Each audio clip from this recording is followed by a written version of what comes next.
Hello po. So, ayun. Ang next is Takeoff Performance. So, ang terms dito daw is ground roll or lift off distance sa Takeoff Performance. Ayun, unahanan natin na magkaiba yung mismong takeoff sa mismong ground roll and lift off distance na mababanggit mamaya. So, ang basis nito, syempre, kung last is yung previous is static, ngayon is nag-accelerate na. So, dynamic na tong dynamic performance na. Ayun, ang basis kapag kapag dynamic performance is second law of motion na. So, from force is equal to mass times acceleration. Tapos alam natin na yung acceleration is dv over dt. Tapos yung dv is ganito, magiging dv is equal to f dt over m pag nire-arrange to saka ito. So, may makukuha natin yung change in velocity. Tapos, kapag in-integrate siya from 0 to a velocity, tapos from 0 to a time, tapos pwede mo namang i-anong constant yung force, tapos yung m, which is yung mass, which is constant. Pag in-integrate, may makukuha ng unang formula na v is equal to f over mt, tapos time. May velocity and time na tayo. Pero hindi pa, medyo vague pa lang yung velocity na to, saka s, saka t pala. So, para naman sa s, para sa distance, kung alam natin ang velocity ay ds over dt. So, kung i-rearrange, magiging ds is equal to v over dt.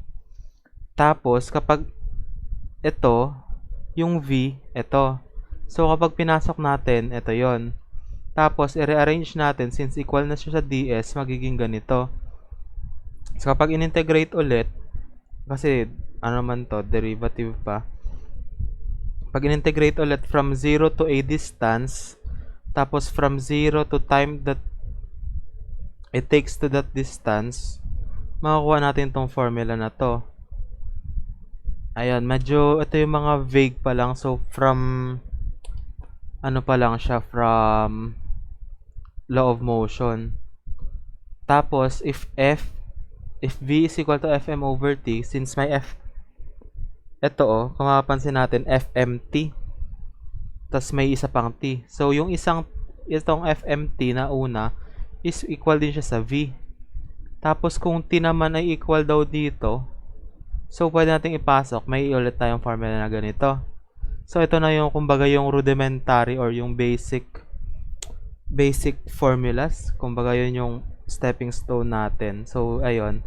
Bago tayo pumunta sa mismong flight, ayun, checkpoint muna tayo.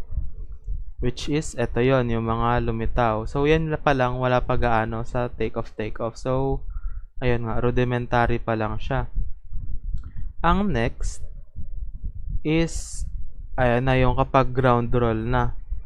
Which is yung, ang ground roll, ang, nalagay ko ba dito? So, ayun. Sige, mamaya. So, for ground roll, define na lang natin siya. Ang ground roll is yung pangyayari from velocity is equal to 0 to velocity is equal to lift off velocity. Or yung kapag umalis na yung gulong sa ground, lift off velocity. Iba pa siya sa mamaya. So, ayun, lift off from 0 na nakatigil hanggang umalis na sa ground or umalis. Since meron naman tayong phases ng take off. Yung mismong point na pag-alis nung gulong sa ground. So, ayun, may force diagram tayo. Gaya ng dati, meron tayong weight, meron tayong drag, meron tayong thrust, may lift. Tapos, may bago tayo dito, which is, naglolo ko. Which is yung R. Ito yung R. Ayaw. Since nga, bakit may R? Since nga, ito ay on the ground siya, so may friction between dun sa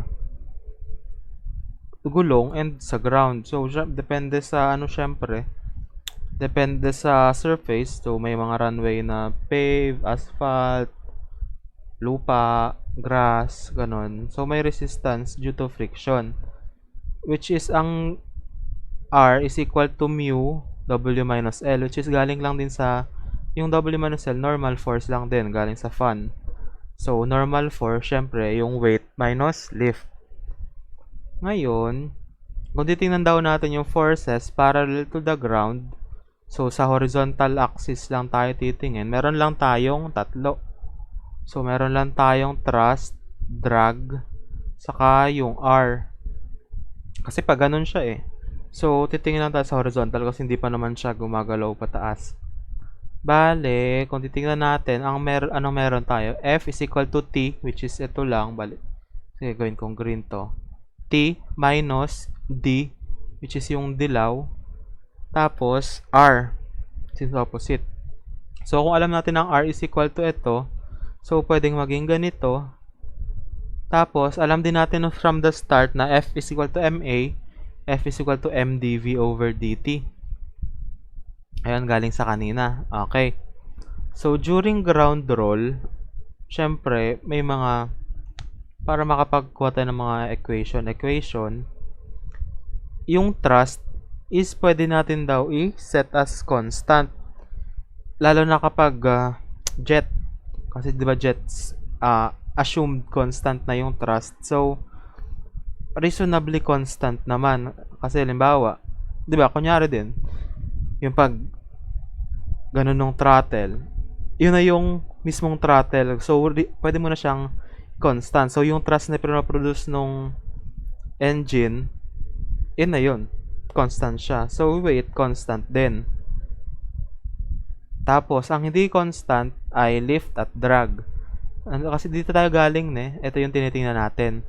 Kasi, lift at drag, since nag-iiba ang velocity mo, syempre, nag-iiba ang lift mo. Kasi, lift is equal to QSCL. Tapos, yung drag mo, since yung isang component ng drag na yung CDI is may lift doon. So, hindi rin siya constant kasi mag-iiba din ang velocity. So, ito. So, lift is QSCL. Yung Q, alam natin 1/2 rho V squared. So, may V, may velocity. Dito, iba din kasi sa CDI, may CL dyan. Which is makakaano din sa lift. Depende sa velocity. Ayun. So, next, ito na yung lift equation sa ground roll. Tapos, ito yung drag equation sa ground roll. May special. Ito yung special. Ayan, may special. Ano yan? Yung phi. Ba't may phi? So, ang phi daw, balik ko lang. So, ang phi daw ay parang pang-recalibrate. Isipin na natin siya as ganun. Pang-recalibrate. Kasi, dahil sa ground effect. So, alam naman natin yung ground effect, which is yung parang nag-float sa kapag malapit sa ground is parang nag-float. So, kapag may ground effect is nababawasan yung drag sa ground effect. Kasi nga, kapag malapit ka sa ground, na-topic naman pero kapag malapit sa ground, mababawasan yung vortices na pwedeng ma-produce kasi mas may nagko-constrict sa baba, which is bababa yung induced drag. So, kapag bababa yung induced drag, may iba yung drag mo. Hindi na siya yung dati. Kaya may ganito. So, ayun, para ma-account yung ground effect daw, na reduced drag due to ground effect, may i-multiply kang parang calibrating fact, parang calibration, ayun, na phi, which is phi is equal to ito. Ayan na, okay na yan. So, punta na tayo sa lift of distance. So, for lift of distance, meron tayong yung force is, ito, di ba galing tayo dito? So, yung force effective is makukuha natin gamit ito. So, para na lang siyang T, tapos minus dun sa average nung drag plus yung nung dalawang patalikod. Drag plus yung ang tawag dyan? Friction, yung due to friction. So, yun yung para sa effective F force. So, pwede i-assume as constant. Constant daw siya all throughout the ground roll. Ngayon, babalik tayo dun sa sa mga mother equation, sa rudimentary equation. S is equal to F squared Vm over 2F na yung V, gagawin natin siyang lift-off velocity or yung velocity nga at lift-off. Mass mo magiging weight over acceleration or over G over 9.8 or kung ano mang gravity. Mass kasi. So, ngayon, kalimitan weight. Tapos 2. Tapos yung F mo, magiging ito na. Ayan. Kasi, yan na yung force na magkakos ng acceleration. Ito. Kasi, oo, tama. Oo. Bale, ayun. So, may ganito ka ng formula. So, may pinakita silang parang force, variation of force during takeoff. So, from 0 to lift off distance, ganito yung So, yung lift is linear. Itong T, which is yung thrust, is considered constant.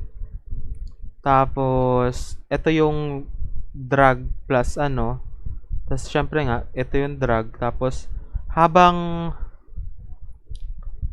lapit ng palapit is liliit yung due to friction. Ayun, pinapakita lang dito. So, sabi naman, ayun na, okay na yon. May base na rin tayo. Sabi, para sa lift of velocity, para daw safe, is para may margin of safety, is 1.2 times the speed of Vstall. Ano ba yung Vstall? Kasi di ba alam natin na ang Vstall is yung point ng CLmax. Kasi yung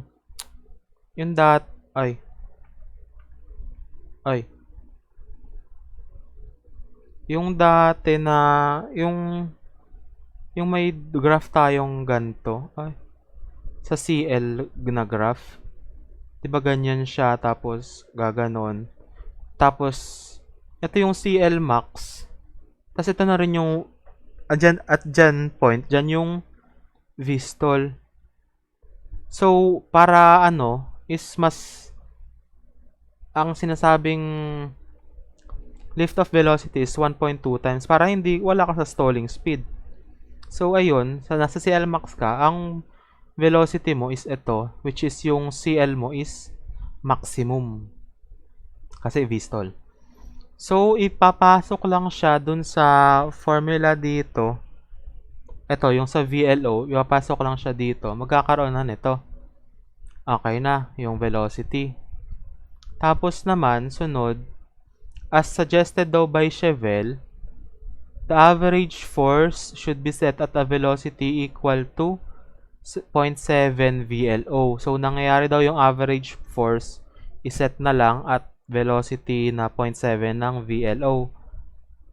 Ayun.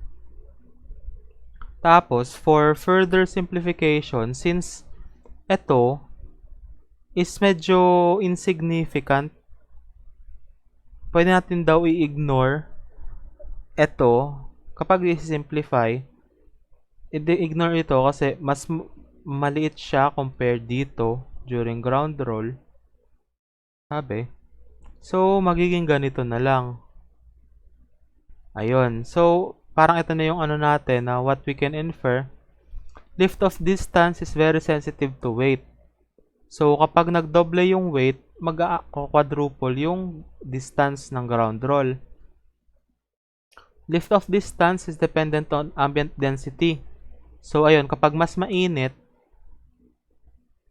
halimbawa, mas mainit, air density is less, tapos, mas kailangan ng ground roll. Kaya yun, ang sikat na example talaga yung sa Denver Airport. Kasi, laging sa ano siya, mataas. So, mababa ang density niya. Kaya, ang mga runway doon is mga 5 kilometers, 4 kilometers. Ayun. Tapos, ang lift-off distance can be decreased by increasing wing area, increasing CLmax, or increasing the thrust. So, ayun. Iba nga, ayun. Take-off distance daw, ayun ang sinasabi ko kanina. Iba yung take-off distance dun sa ground roll na SLO. Kasi, ang take-off distance is ground roll distance, tapos yung distance to clear a height. Depende, kung jet-powered civilian aircraft, 35 feet above the ground. Tapos kung other aircraft, sabi daw sa FAR, sa FAA regulations, is 50 feet pag other aircraft. So, ayun. Iba yung take-off distance sa ground roll distance. So, ito. Tingnan natin to. Ito yung ground roll, yung SG. Tapos, yung take-off distance is SA. I mean, hindi siya take-off distance. Yung distance to clear a height. So, yung total nun, yun yung take-off distance. So, yung ground roll nga is from zero velocity to ma-achieve yung velocity na nagli-lift off. So, umangat na sa ground. So, wala nang contact sa ground yung gulong. Ayun. So, ayan lang yung mga formula nandito. So, solve tayo ng sample problem. Sample problem 1 to, nasa module. Solve na lang ba ang practice bago mag-plate para practice. So, light engine,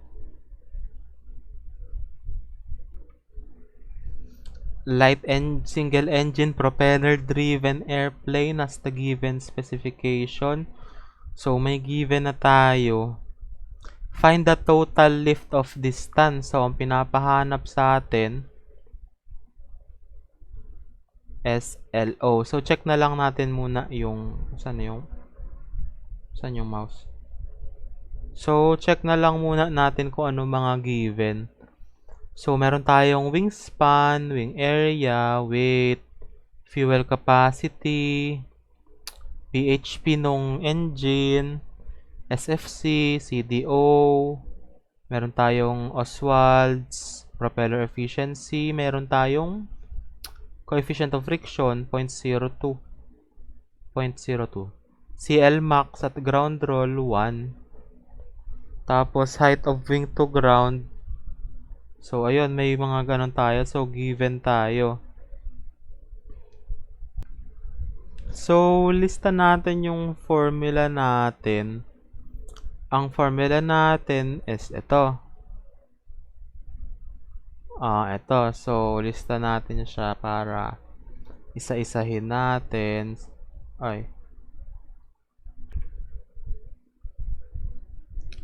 So, ito yung mismong formula. Check natin yung mga given. May weight na. Okay na ang weight. 2,950. G, rho, sea level to. So, meron na G, 32.174. S, merong S. CL max, meron. Thrust, drag, weight, lift. So, yun ang mga main problems natin. Thrust, weight, thrust, drag, lift. So, yung mga kukunin natin. So, paano ba? Anong unahin natin? So, hanapin muna natin ang velocity. Kasi, doon para yung L saka yung D, kailangan ng velocity at yung 1.2, ito, kailangan ito. Sana? Ito. Kailangan ito para makakuha ka ng lift at makakuha ka ng drag. So, sige, VLO at gawin natin blue para yan yung mga formula. So, for velocity, for VLO, VLO is equal to 1.2 times Vstall na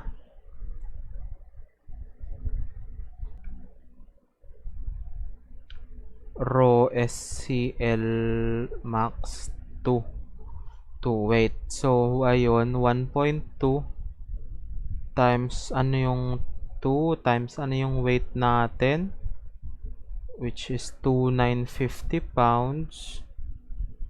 2,950 pounds. 2,950 ano ba yan? Pounds over rho is sea level 0.002377 slug per feet cube. S, which is ano ko na nga to?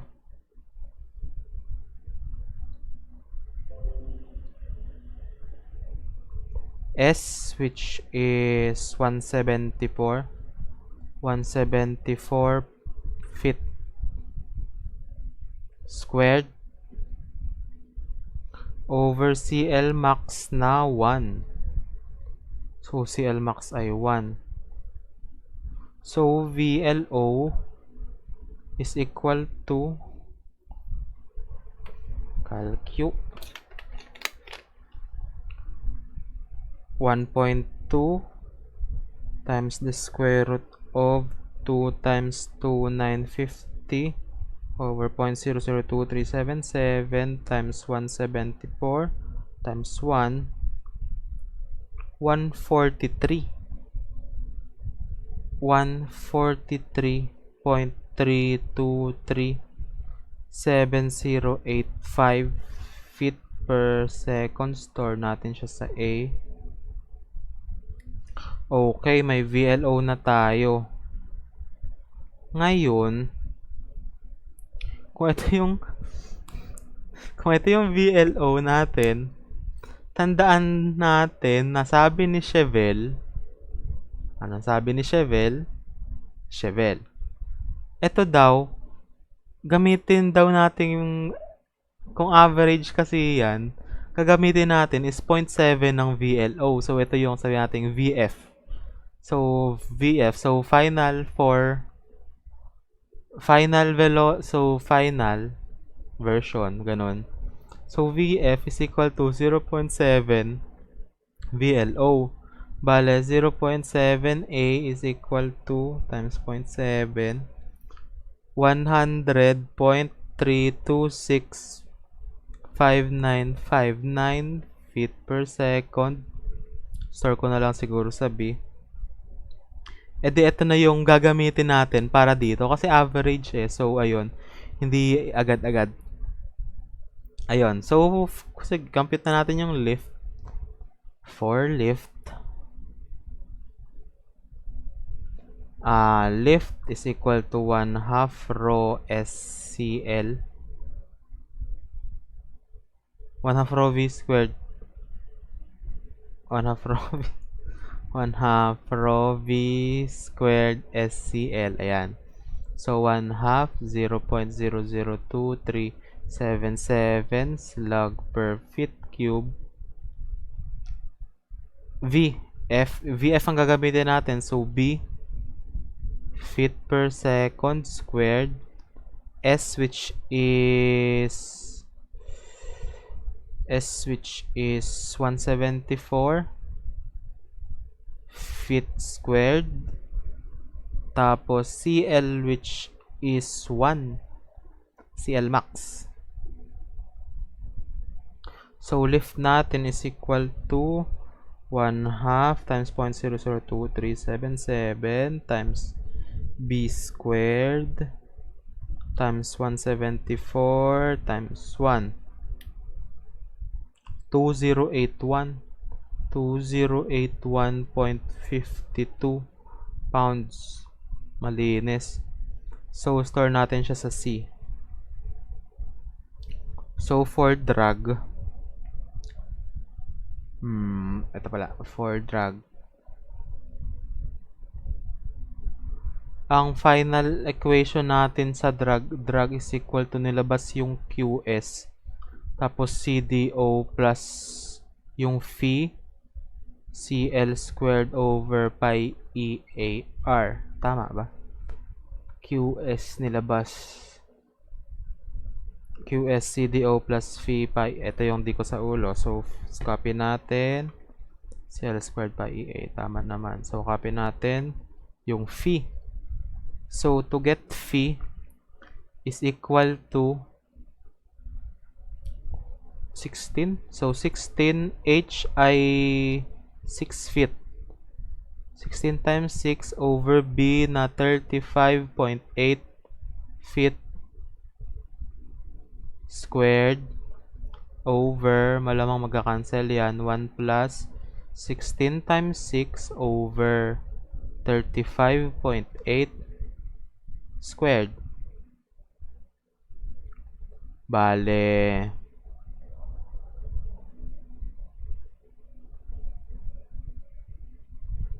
solve ko na lang muna siguro yung 16.6 para parang sandali. 16 times 6 times 35.8 squared, store 7.19, store ko sa y. So, para y square, y na yon. So, para y over 1 plus y na lang. 0.8779116. So, store ko siya sa D. So, store ko sa D. Store D. Next, di pwede na yung drag mismo. So, So, drag is equal to Q na 1/2 0.002377. Drop ko na lang siguro yung units kasi unity naman. Rho 1/2 rho V squared. So, ang V ko ay B squared S, which is 174, times CDO na 0.00. Hindi, 0.025 lang. Plus phi, which is D, over CL mo ay 1 squared. Tapos, pi mo, ang E mo ay 0.8. Ang AR mo ay wala. So, hanapin natin ang AR. Ayan. So, ang AR is, ano bang mas maganda? AR is B squared. AR is equal to B squared over S. Bale, 35.8. Rekta ko na siguro. 35.8 squared over S na 174. Ayan.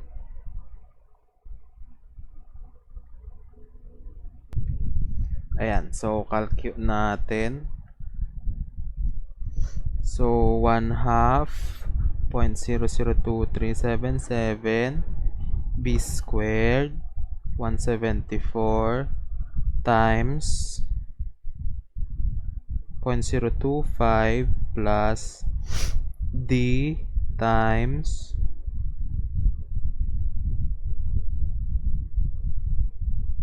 1 over pi times 0.8 times 35.8 squared over 174. Close ko lang yung parenthesis. 150. Drag is equal to 150.7510.826 pounds. Na-label ko ba yung... tama. So, DE. Store E. Na-store ko ba yung lift? So, E. Ngayon, ano na? Okay na to. Trust na lang. Trust. So, trust natin kung may BHP.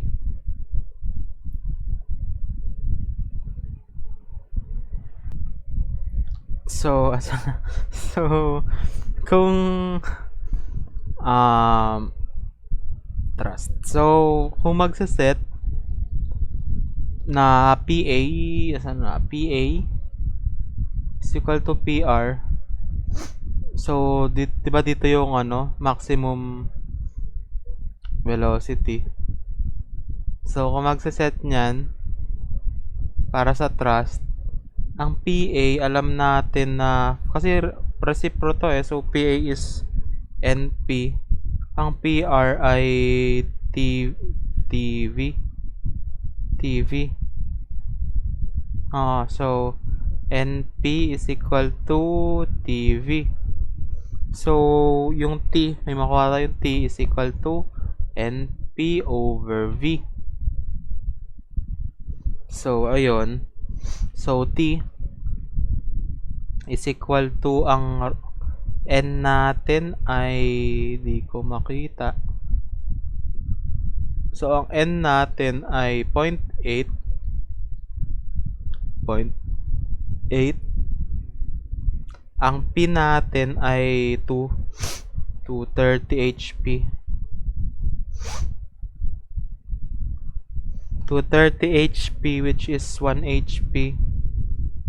550 foot-pound per second. Okay na. Over V, which is, ang V ay ng letter. B. Feet per second. So, cancel.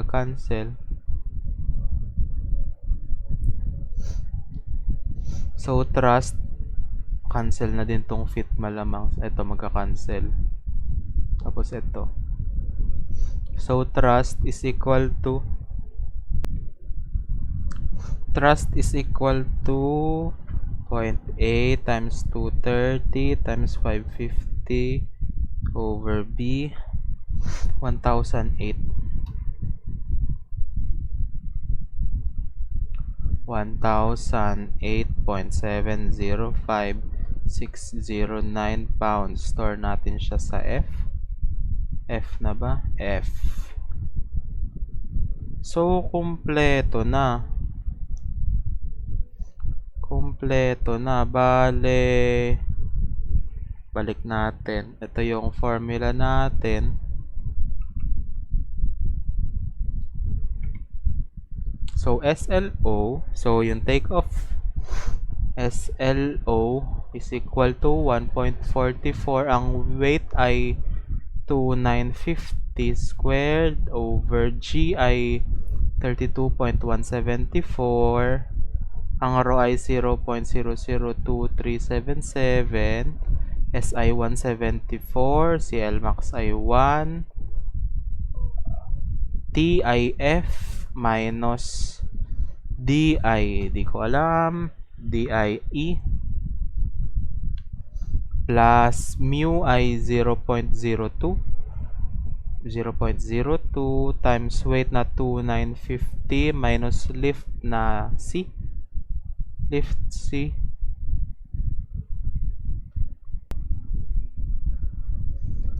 Lift ay C. Tama na. So okay na yan. So, SLO is equal to 1.44, 2,950 squared, 32.174, 002,377, 174 times, gawin na natin, F minus, nasa loob ulit, E plus 0.02 times 2,950 minus C.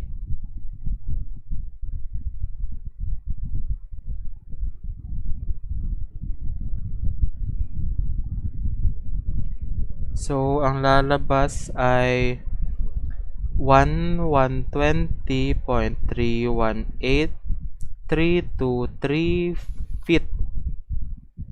Ayan na yung final answer. So, ang ground roll distance, lift off distance, ground roll distance is 1120.31823 feet. Ayan lang po.